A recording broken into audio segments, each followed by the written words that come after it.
बोलो जयकारा बोल मेरे श्री गुरु महाराज की जय। सौभाग्यशाली गुरुमुखो, मनुष्य तन मन धन से सद्गुरु की सेवा करने पर भी सद्गुरु के उपकारों का बदला नहीं दे सकता। प्रत्येक जिज्ञासु की यह इच्छा होती है कि मन पर विजय पा लीजिए, परंतु मन को बस में करने के साधन जो यह जीव करता है, इससे मन बस में नहीं आ सकता, बल्कि उसका सारा परिश्रम व्यर्थ चला जाता है। जैसे किसी पशु को अत्यधिक खिलाते पिलाते रहो, उससे कोई काम न लो और फिर यह चाहो कि वह मोटा भी न हो, तो ऐसा कभी हो नहीं सकता। वह तो खाने पीने में होशियार और कार्य करने में प्रमादी बन जाएगा। ऐसा ही मन बड़ा चंचल है और माया के मलिन संस्कारों में रहकर इसे मायावी कार्य में व्यस्त रहना ही प्रिय लगता है।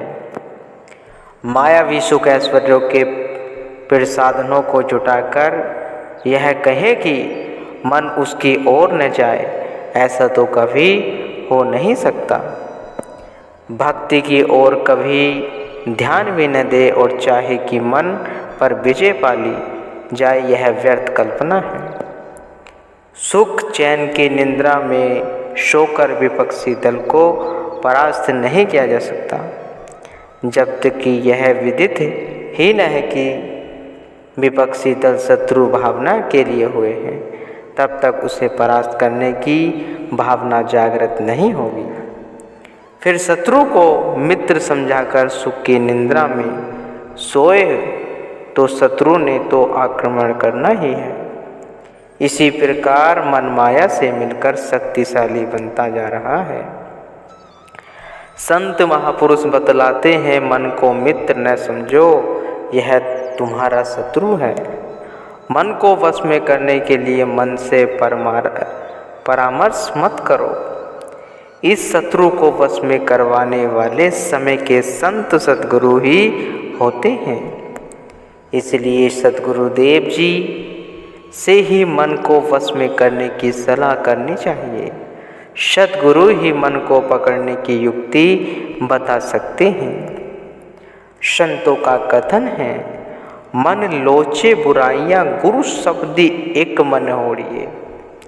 मन तो माया की ओर शीघ्रता से जाता है, सद्गुरु के शब्द से इसका रुख मोड़ना चाहिए। मित्र ही मित्र का नाता पूर्ण रूप से निभा सकता है, शत्रु नहीं। जिसके मन में खोट हो वह ऊपर से तो मित्रता जतलाता है, परंतु समय पर धोखा दे जाता है। बिल्कुल ऐसे ही जैसे कि मन को अपने अनुरूप मायावी सुख ऐश्वर्यों के साधन मिलते जाएं, तो यह जीव को अपनी मित्रता जतलाता है, परंतु जरा इसका रुख मोड़ा जाए अर्थात भक्ति की तरफ किया जाए तो मार्ग में विहन डालकर खड़ा हो जाता है। वास्तव में संत महापुरुष ही जीव के सच्चे हितैषी हैं। वे इस लोक में भी सत्य मार्ग दर्शाते हैं और परलोक में भी साथी बनते हैं। वे मन को बस में करने का उपाय बतलाते हैं। जैसे कि परम संत श्री कबीर साहिब जी ने कहा है, मन मनसा को मारी ले, घट ही माही घेर, जब ही चाले पीठ दे, अंकुश दे दे फेर। संत महापुरुष फरमाते हैं कि मन को काबू करके इस अंतर्मुख करो, जब भी यह बाहर की ओर भागे, नाम के अंकुश से पुनः अपने वास्तविक स्थान पर ले जाओ, तभी यह बस में हो सकेगा। अन्यथा नाम के बिना इसे बस में करने का कोई साधन नहीं है। अतएव संत महापुरुषों को मित्र बनाकर मन शत्रु को परास्त करने से ही विजय प्राप्त होगी। जब तक जीवात्मा के हितैषी सद्गुरु को अपना मित्र न बनाया तो मन एक पिरसन बनकर रह जाएगा। दुश्मन को परास्त करना ही वीरता है। मन पर विजय पाना ही मनुष्य का ध्येय है और सद्गुरु की कृपा से ही मन को जीतकर अपने लक्ष्य की पूर्ति कर सकता है। चोर सदा अंधकार से अंधकार ही चाहते हैं। अंधेरी रात में चोर चोरी करते हैं, उन्हें अंधेरा ही प्रिय है। जहाँ पर प्रकाश हो वहाँ पर चोर कभी नहीं जाते। इसी तरह से जिस हृदय में अज्ञानता का अंधेरा है उसी स्थान पर ही काम, क्रोध, मोह, लोभ, अहंकार आदि मानसिक चोर अपना काम सरलता से करते हैं और सदैव जीव को लूटते रहते हैं। जिसने अपने हृदय में ज्ञान रूपी सूर्य उदय कर लिया है, जिसका हृदय ज्ञान के प्रकाश से जगमगा उठा, उसे इन मानसिक चोरों का भय नहीं है। इसलिए अपने हृदय में ज्ञान की ज्योति पैदा करनी चाहिए ताकि आध्यात्मिक धन को मानसिक चोर न चुरा सके। ज्ञान के प्रकाश से ही अज्ञान का अंधकार दूर होगा। ज्ञान के भंडार सद्गुरु से ही ज्ञान की प्राप्ति सुलभ है। तभी 5 चोरों से बचा जा सकता है। सांसारिक धन यदि चोर चुरा कर ले जाए तो वह पुनः भी एकत्र किया जा सकता है, परंतु आध्यात्मिक धन को एकत्र करने का जो मनुष्य जन्म का समय एक बार हाथ से निकल गया वह दोबारा नहीं मिलेगा। यदि मनुष्य मोह माया के अंधकार में भटकता हुआ संपूर्ण जीवन व्यतीत करते तो उसका परिणाम सिवाय 84 लाख योनियों के और क्या मिलेगा। यह अज्ञान का अंधकार क्या है? इंद्रियों के सभी रसोपभोगों में मग्न रहना ही अज्ञान है। इंद्रियों के रसोपभोगों की पूर्ति ही 5 विकारों की उत्पादक है। जब तक इंद्रिक सुख उपभोग से वृत्ति को हटाया नहीं जाएगा तब तक ज्ञान की एक किरण भी प्रदीप्त नहीं हो सकती। श्री कृष्ण जी महाराज जी ने भक्त अर्जुन को यही उपदेश दिया था। इंद्रियों और इंद्रियों के सभी भोगों में जो राग और द्वेष भरे हैं तो उनके अधीन न हो, क्योंकि ये दोनों ही अर्थात राग और द्वेष कल्याण मार्ग में विहन डालने वाले प्रबल चोर और शत्रु हैं। यदि एक चोर मकान में घुस जाए और मालिक को गहरी नींद में सोया हुआ पाए तो वह सारे घर का सफाया किए बिना नहीं जाता, परंतु यहाँ तो अंदर में कितने ही चोरों का निवास है। यदि जीव अज्ञानता की गहरी नींद में सोया रहे तो इसका क्या हाल होगा। वे तो मिलकर जीव की आंतरिक पूंजी पर अधिकार जमा ही लेंगे। इस अज्ञानता रूपी अंधेरे को दूर करने के लिए सद्गुरु के ज्ञान की रोशनी ही सामर्थ्य रखती है। सद्गुरु ही इन चोरों से छुटकारा पाने और जन्म मरण के चक्र से छुड़ाने का साधन बताते हैं। गुरुवाणी में लिखा है, सतगुरु से ज्ञान की दीप मिल गया तो अज्ञानता का अंधकार दूर हो जाएगा। अंतर्मनस में प्रकाश छा गया तो सभी विकार रूपी चोर स्वयं ही साहस खो देंगे। इस प्रकार ज्ञान के दीप की रोशनी में अपना मार्ग प्रशस्त करते हुए जीवन को वास्तव में जीवन प्रदान करना है, यही जीव का असली कर्तव्य है। संत सहजोबाई जी कथन करती हैं कि जब लग चावल धान में तब लग उपजे आए, जग छिलके को ताजी निकस मुक्ति रूप हवे जाए। जब तक चावल के ऊपर छिलका होता है तब तक वह धान के रूप में बार बार बोया जाता है और उसका सिलसिला समाप्त नहीं होता। जब चावल को छिलके से अलग कर दिया जाए तो वह बोने के काम नहीं आता। संत महापुरुष फरमाते हैं कि यह छिलका ही चावल के लिए बंधन का कारण है। जब छिलका अलग कर दिया जाए तो चावल उगने के बंधन से स्वतंत्र हो जाता है। ठीक इसी तरह से जीव का बंधन जगत के विषय वासना रूपी छिलका है।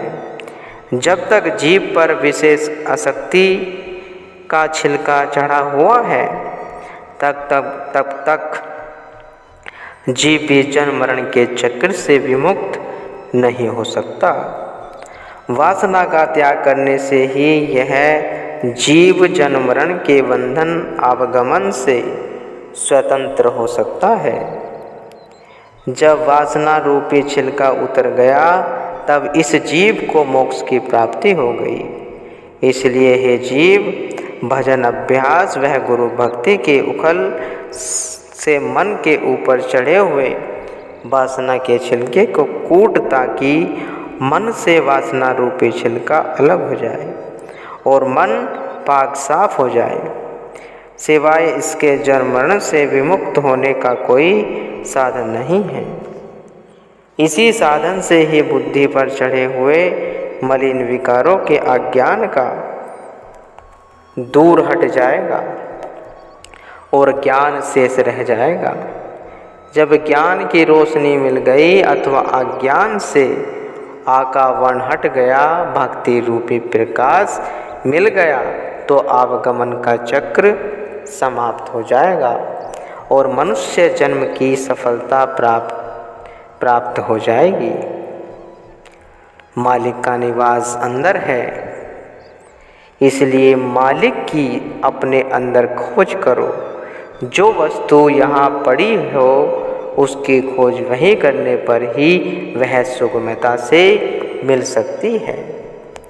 वस्तु पड़ी हो अंदर और उसे बाहर ढूंढते फिरे तो वह कैसे मिलेगी। हरिण की नाभि में कस्तूरी होती है, परंतु वह उस सुगंधित को झोपड़ियों में ढूंढता फिरता है। परिणाम यही होता है कि सुगंध के स्थान का ज्ञान न होने से झाड़ियों में ही उलझता रहता है और कांटों से छलनी होकर प्राण दे देता है। इसी प्रकार ही मालिक का निवास मनुष्य के अंदर हृदय स्थल में है। उसे बाहर ढूंढने से कदापि नहीं पाया जा सकता। कितने भूल के अपने ही शरीर में मालिक का निवास होते हुए भी मनुष्य दुखी बना रहे, सुख शांति की खोज मायावी पदार्थों में करता रहे, तो वह मिलेगी कहाँ से। जब तक मालिक के दर्शन घट में न होंगे तब तक पता कैसे चल सकता है कि वास्तव में ही परमात्मा का नूर अपने अंदर है। मालिक के दर्शन से ही पूर्ण शांति और सच्चे आनंद की प्राप्ति होगी। अपने आप को मिटाकर अथवा बाहरी पदार्थों से चित्तवृत्तियों को हटाकर अपने शरीर रूपी महल में ढूंढो, यहीं पर मालिक विराजमान है। मालिक का दर्शन करने के लिए मलिन वासनाओं का त्याग करना पड़ेगा, क्योंकि परमात्मा को मलिनता प्रिय नहीं है। यह मलिनता विषय वासनाओं की है। इनकी मलिनता का आवरण हृदय पर छा जाने से दिव्य ज्योति के दर्शन नहीं होते। यह मनुष्य जो कि परमात्मा का अंश है और परमात्मा सुख स्वरूप है, आनंदमय है। अतः मनुष्य की अंतरात्मा में उसी दिव्य आनंद की लगन कभी न कभी इसे विवल बना देती है, परंतु उस आनंद का स्थान विदित न होने के कारण बाहर के मायावी पदार्थों में ही खोज करता है। वह दिव्य आनंद एवं सुख तो घट में ही घट में ही खोजने से मिलेगा। सुंदर अंदर पैशी करे, दिल में गोता मार, तो दिल की ही दिल में पाए साए सृजनहार। संत सुंदरदास जी फरमाते हैं, अपने अंदर अथा घट में ही मालिक को ढूंढो, क्योंकि परमात्मा का घर अपना हृदय ही है। जैसे बाहरी रूप में पूजा के लिए धूप दीप नैवेद्य की जरूरत है, वैसे ही आंतरिक पूजा के लिए दृढ़ विश्वास और अटूट श्रद्धा की जरूरत है। घट में विराजमान प्रभु की आरती उतारने के लिए ये दीप धूप नैवेद्य हैं। श्रद्धा भावना का दीप जलाने से ही हृदय के अंधेरा दूर हो जाएगा। विश्वास के नैवेद्य से विश्व की दुर्गंध दूर होगी। फिर रोशनी और सुगंध में घट ही में मालिक के दर्शन होंगे। आवश्यकता है नित्य प्रति श्रद्धा और विश्वास के दीप जलाकर पूजा करने की। गफलत की निंदा में सोने और विषय विकारों की मलिनता से घट में दर्शन नहीं हो सकते। बंदगी करने के लिए नित्य प्रति नियमानुसार घट मंदिर की पूजा के लिए सद्गुरु के प्रेम के दीप जलाए एवं नित्य प्रति अपने मन पर ध्यान रखे, तब प्रभु का दीदार संभव हो जाएगा। कई लोग ऐसा पूछते हैं कि पशु योनियां ईश्वर ने ही दी हैं या स्वयं जीव ने मांगी है। इसका उत्तर यही है कि प्राकृतिक के नियम तथा कर्मानुसार जीवों को ये योनियां मिली हैं। जैसे मनुष्य के कर्म होते हैं, उसी के अनुसार उसको ये योनियां मिली हैं। ईश्वर किसी के साथ पक्षपात नहीं करता और न ही ईश्वर ने किसी को अपनी इच्छा से ये योनियां दी हैं। संत महापुरुषों ने अपनी वाणियों में निर्णय दिया है। जीवों ने जैसे कर्म किए होते हैं, ईश्वर ने वैसा ही कर्मों का फल उन्हें दिया जाता है। यदि कर्म नीच है तो दंड के रूप में पशु योनियां भोगनी पड़ेंगी। जैसे कोई मनुष्य अपने अपराधियों के लिए अपनी सजा को स्वीकार कर लेता है और उस दंड के लिए कोई आपत्ति नहीं कर सकता, इसी तरह हर एक जीव अपनी योनि में प्रसन्न है। यदि पशु योनि ईश्वर ने अपनी इच्छा से दी होती तो अपनी योनि में पशु पक्षी इतने प्रसन्न दिखाई नहीं देते। प्रत्येक जीव विषय आसक्ति के कारण अपनी योनि में खुश है और प्रत्येक को अपना शरीर प्यारा है। यदि मालिक को किसी को जबरदस्त कुत्ता बिल्ली बना देते तो वे अपने जीवन से तंग आ जाते।